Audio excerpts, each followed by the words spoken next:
Ang programang ito ay rated SPG. Striktong patnubay at gabay ng magulang ang kailangan. Maaaring may masiselang tema, lengguwahe, karahasan, sexual, horror o droga na hindi angkop. Oo, isa ako sa pagkita sa tatay niyo. Meron pa akong isang tanong. Wala na bang ibang kasabwat?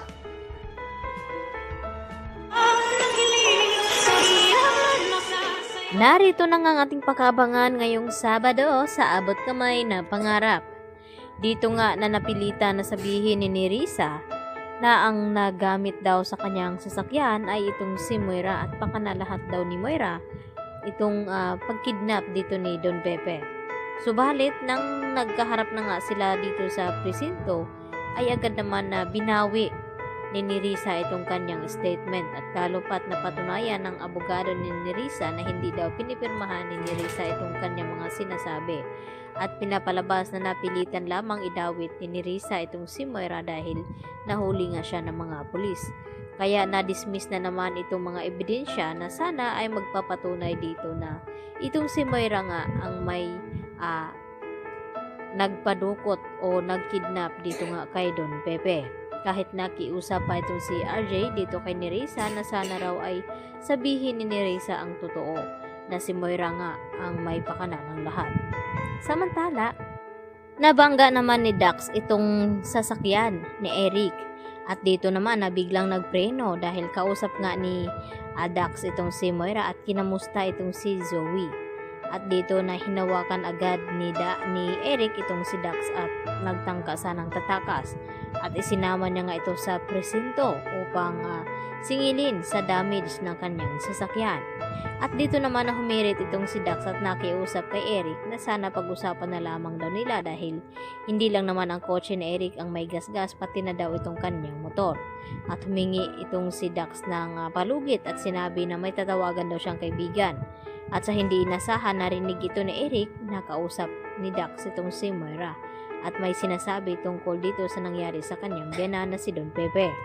At dahil dito dali-dali naman na tumawag itong si Eric dito nga kina RJ at Giselle at sinasabi na baka tauhan daw ni Moira itong kanyang nasa gupa at agad nagtungo itong sina RJ dito sa presinto at nahawakan agad ni RJ itong si Dax at pinapaamin na kung sino ang nagpakidnap sa kanilang papa. At dahil dito, nagpatawag agad ng abogado itong si Dax at nagharap-harap nga sila kasama itong si RJ at itong si Giselle at sumunod naman dito si Zoe. At nakahanda na nga magsalita at umamin itong si Dax na kasamahan nga daw siya sa nagpakidnap dito kay Don Pepe.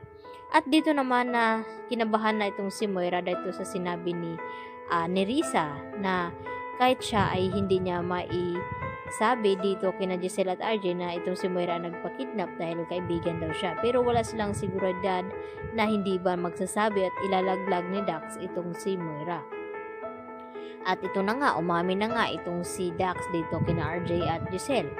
Nakasabwat nga siya sa nangyaring pagkidnap at nagtanong itong si Giselle dito nga kay Dax na kung sino pa ang nasa likod ng pagkidnap dito sa kanilang papa at nakatingin naman itong si Dax dito kay Zoe at lalong-lalo na ilalaglag ni Dax itong si Moira dahil wala na nga siyang mahihita dito at hindi na nga magbibigay ng pera itong si Moira dito nga kay Dax. Lalo pat malaki din ang gusto at obsessed din itong si Dax dito kay Zoe. Kaya naman gagamitin din siguro ni Dax itong si Zoe upang sabihin na kasabwat din siya nang sa ganon ay damay na sila na magkasama sa kulungan.